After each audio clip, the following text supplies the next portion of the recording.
হাতে একটা ছোট্ট কিতাব আপনারা দেখতে পাচ্ছেন, কিতাবটারে চেনেন? সবাই বলেন, এই কিতাবটারে চেনেন? সামনে যারা আছে এরা কথা বলতে পারে তো? বলছি এইটাকে চেনেন, এই কিতাবটা? এই বাচ্চারা চিল্লাবে না তো, আপনারা বলুন, এই কিতাবটা চেনেন? এই কিতাবটা তবলিগের? হ্যাঁ না জোরে বলেন, সবাই মুখ খোলেন। যার জুবান খুলবে না বুঝে নিতে হবে এর ভিতরে ঈমান থাকবে না, কারণ এটা কোরআনের, কোরআনকে সাক্ষ্য দেওয়ার ব্যাপারে যদি ঈমানের তাগিদ না জুবান খোলায়, তারপরেও যদি অহংকার কাজ করে বুঝে নিতে হবে ঈমানে ভেজাল আছে। এই কিতাব কি তবলিগের? এই কিতাব কি দেওবন্দির? এই কিতাব কি বেরেলির? এই কিতাব কি ফুরফুরার? এই কিতাব কি হানফির? এই কিতাব কি শাফির? এই কিতাব কি মালিকির? এই কিতাব কি হাম্বলির? এই কিতাব কার? জোরে বলেন। তাহলে এই কিতাব যদি আল্লাহর হয়, আল্লাহ কার? জোরে বলেন। তবলিগের আল্লাহ নয়, ফুরফুরের আল্লাহ নয়, মুসলমানদের আল্লাহ নয়, হিন্দু ভাইদের তো আল্লাহ নয়। জোরে বলেন। আল্লাহ কাদের? শুধু মুসলমানদের না সবার? ইহুদির আল্লাহ, খ্রিস্টানের, সবার। আপনাদের এলাকায় যত জন্তু জানোয়ার আছে তাদের? জোরে বলেন। মাশাআল্লাহ। তাহলে আপনারা প্রমাণ করলেন আল্লাহ কারোর একা নয়। আর এই কিতাব কোন দল বা কোন জামাতের নয়। তাহলে এই কিতাব কার? আল্লাহ। আর আল্লাহ কার? সবার। আল্লাহ কার? সবার। কোরআনুল কারীম একেবারে শুরুয়াতি আল্লাহ ক্লিয়ার করেছে, আলহামদুলিল্লাহি রাব্বিল আলামিন। আল্লাহু আকবার বলেন। সমস্ত প্রশংসা কার? যিনি রব্বিল আলামিন, সমগ্র জগতের স্রষ্টা। কিসের? সমগ্র জগতের স্রষ্টা। জগৎ কয়টা? জোরে বলেন। জগৎ একটা। জগৎ একটা নয়, জগৎ অনেক। সৌর জগৎ আছে, চন্দ্র জগৎ আছে, সূর্য জগৎ আছে, পৃথিবী জগৎ আছে। এই রকম ভাবে বহু জগৎ আল্লাহ বানিয়েছে। কেউ বা বলেছেন 40টার মতন জগৎ, কেউ বা বলেছেন না 80টার মতন জগৎ। এই সব জগতের স্রষ্টা হলেন একজন, তিনি হলেন কে? আল্লাহ। এবার আমরা যাকে আল্লাহ বলি, হিন্দু ভাইরা তাকে উপরওয়ালা বলে। কি বলে? জোরে বলেন। উপর ওয়ালা। আমরা আমাদের ভাষায় যেমন বললাম আল্লাহ, তারা তাদের ভাষাই বলে উপরওয়ালা, কারণ তারা দুনিয়ার নিচের দেবদেবীকে পূজা করার পরেও তাদের একটা কথাই স্পষ্ট, উপরওয়ালা বলে একজন আছেন। এই উপরওয়ালা বলে একজন যিনি আছেন, তিনি অন্য কেউ নয়, তিনি হলেন আল্লাহ। ওই জন্য মনে রাখবেন বর্তমান সময় এই কোরআনুল কারীম, এই কিতাব হলো আল্লাহ, কারণ এই কিতাবের অপর নাম হলো কালামুল্লাহ। হাদা কালামু রাব্বি, এটা রবের কালাম, অন্য কারোর নয়, এটা আল্লাহর গোলাম। এখন কালামুল্লাহ মানে হলো আল্লাহর কথা, অর্থাৎ এই কিতাবে যা কথা আছে সব কথাই কার? জোরে বলেন। এই কিতাবে সব কথাই যদি আল্লাহর হয়, ওই জন্য মনে রাখবেন এই কিতাব করনা ইয়াকরিনু করনান থেকে যদি হয়, তাহলে হবে এই কিতাবের এর অর্থ হবে মিলানো। অর্থাৎ আল্লাহ কোরআনুল কারীমকে মিলিয়ে লিখেছেন। আর যদি কোরআন থেকে হয় তবে তো হবে পড়া, অর্থাৎ এই কিতাব পাঠিত। কারণ এই কোরআন এমন একটা কিতাব সারা দুনিয়ার জমিনে সব থেকে বেশি পাঠ হয় যে কিতাব, ওই কিতাবের নাম জোরে বলেন, এ পিলা চিল্লা কে क्या मिला?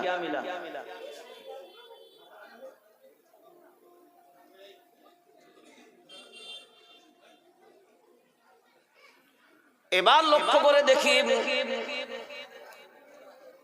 আল্লাহর কথা সবকিছু মিলিয়ে যেমন লিখেছে, একটার পরে আর একটা সূরা, একটা পারার পরে আর একটা পারা। জাহান্নামের কথা তো জান্নাতের কথা, হারামের কথা তো হালালের কথা, বেঈমানের কথা তো ঈমানওয়ালার কথা। এইভাবে প্রত্যেকটা জিনিস আল্লাহ মিলিয়ে গোটা কোরআনুল কারীমকে আল্লাহ লিখেছে। এবার ভাবনা চিন্তা করে দেখি এই কিতাবের ওজন, এই কিতাবের ভাবনা, এই কিতাবের শক্তি, এই কিতাবটা কি? কারণ এটা হলো মাদ্রাসার জলসা। এই কিতাবটাই যদি আমরা বুঝতে না পারি তাহলে তো আমরা আরো দিন দিন অনেক পিছিয়ে যাব। আমি কোরআনুল কারীম থেকে একটা আয়াত আপনাদের সামনে তিলাওয়াত করেছি। ওই আয়াতের তরজমাটা করার পূর্বে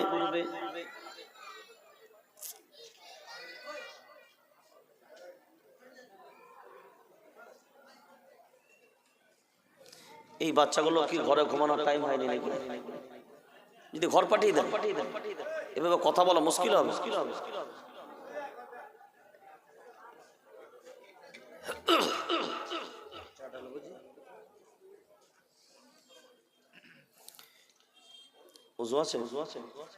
এই কিতাবটা কতটা আপনার দুনিয়ার পাল্লায় রাখলে ক গ্রাম ওজন হতে পারে? হুজুর বলছেন 500 গ্রাম যদি আমরা দুনিয়ার কোনো পাল্লাতে ওজন করি, এর ওজন হবে 500 গ্রামের মতো। আর আপনাদের দেখে কি মনে হচ্ছে?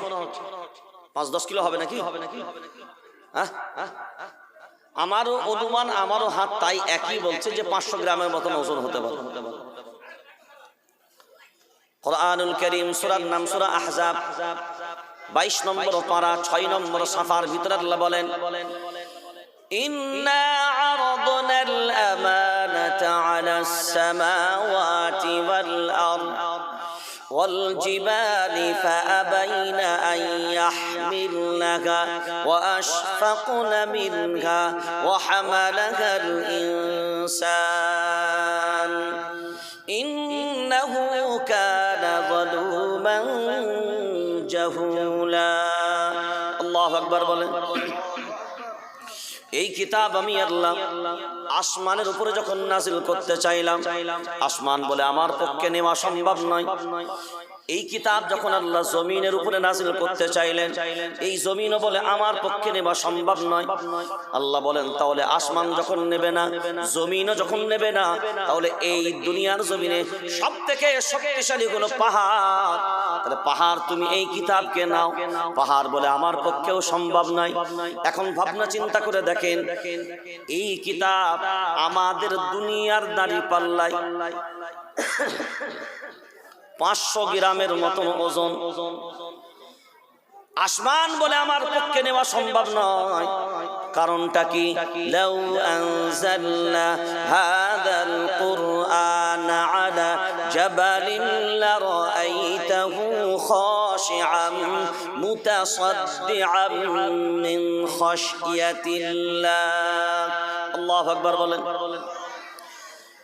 আসমান বলে এই কিতাব যদি আমি নিই, আমি চূর্ণ বিচূর্ণ হয়ে যাব, ধারণ করার মতন আমার ক্ষমতা নাই।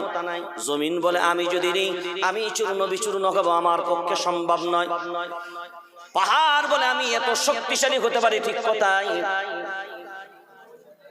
কিন্তু এই কিতাব ধারণ করার ক্ষমতা আমার ভিতরেও নাই। আল্লাহ বলেন কারোর যখন এটা সম্ভবপর নয়, এখন মনে রেখে দেওয়া দরকার, এই 500 গ্রাম ওজনের কিতাব আসমান বলে আমার পক্ষে রাখা সম্ভব না, জমিন বলে আমার পক্ষেও এই বোঝা বহন করা সম্ভব না, পাহাড় বলে না আমার পক্ষেও সম্ভব না। আল্লাহ বলেন তোদের পক্ষে যদি সম্ভব না হয়, আমি আল্লাহ এটা ধারণ করার ক্ষমতা দিলাম কার উপরে? ওয়ালাকাদ কাররামনা বানি আদম। এবার মনে রাখা দরকার, দুনিয়ার সব মাখলুকের মাঝখান থেকে শ্রেষ্ঠ মাখলুক হলো কারা? শ্রেষ্ঠ মাখলুক কারা? মানুষ হয়েছে যারা। শ্রেষ্ঠ মাখলুক কারা? মানুষ হয়েছে যারা। এবার আল্লাহ বলেন এই কিতাব আমি আল্লাহ ধারণ করার ক্ষমতা দিলাম। ওয়া হামালাল ইনসান, একমাত্র ধারণ করার ক্ষমতা আমি আল্লাহ এই কিতাব মানুষের মাঝখানে দিলাম। মানুষ ধারণ করার ক্ষমতা পাবে। এখন চিন্তা ভাবনা করে দেখেন, একটা কিতাব আমার আপনার কাছে খুব ছোট আকারের মনে হচ্ছে। আসমান পারে না, জমিন পারে না, পাহাড় পারে না, কিন্তু আল্লাহ এটা ধারণ করার ক্ষমতা দিয়েছে কারে? জোরে বলেন, মানুষকে। তাহলে চিন্তা করেন একটা মানুষ কত শক্তিশালী হতে পারে, তার পাওয়ারটা কত বড় হতে পারে, তার শক্তিটা কত বড় হতে পারে, সে কত ওজন বহন করতে পারে। এই জায়গাটা যদি আমরা মূল্যায়ন করে দেখি, তাহলে আমরা যারা বসে আছি আমাদের মাপ, আমাদের ওজনটা আমরা বুঝতে পারবো। তাহলে আমরা হালাতের সামনে যে কোনো পরিস্থিতি, যে কোনো জায়গা তৈরি হোক না কেন, আমরা মোকাবেলার জন্য তৈরি হতে পারবো। যখন আমার নিজের শক্তিটা আমি বুঝতে পারবো, আমি কি এটাই যদি আমি না জানি, তাহলে আমার শক্তিটা আমি প্রয়োগ করতে কখনোই পারবো না। যেমন আমি কথার লেগে বলছি, কেউ যদি দুনিয়াতে কখনো কোনো বাঘের সাথে লড়াই করে, তো বাঘের সাথে লড়াই করার পর সে দেখেছে আমি বাঘকে পরাজিত করেছি। তো বাঘকে যখন সে পরাজিত করতে পেরেছে, এরপরে জীবনে যদি তার সামনে কখনো বাঘ আসে, সে এক বাক্যে মনে করে এর কি ক্ষমতা, এর আগেও আমি একে পরাজিত করেছি, আর এর শক্তি আমি চিনি, এর শক্তিটা কতটা, এর পাওয়ার কতটা, এ আমার কাছে কোনো ব্যাপার নেই। তো যার অভিজ্ঞতা থাকবে তার পক্ষে এটা সম্ভব হবে। মনে রেখে দিবেন, এই ভারতবর্ষ ইংরেজরা প্রায় 200 বছরের মতন শাসন করেছে, কিন্তু এই ভারতবর্ষের মাটি থেকে ইংরেজদেরকে বিতাড়িত করার পিছনে সব থেকে বেশি যাদের অবদান ছিল, তারাই হলো এই দাড়িওয়ালা, টুপিওয়ালা, কোরআনওয়ালারা। কারা? কারা?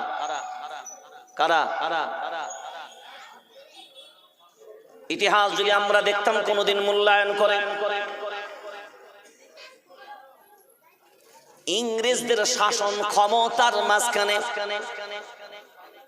শুধু ভারতবর্ষের ভিতরেই নয়, তাদের ক্ষমতার পরিধি এত দূর পর্যন্ত ছিল। আল্লাহর গোলাম, তাদের ক্ষমতার মাঝখানে কোথাও সূর্য ডুবতো না, একদিকে ডুবতো তো আর একদিকে উদিত হতো।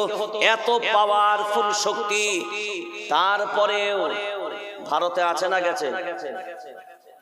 জোরে বলেন, ভারতে আছে না গেছে?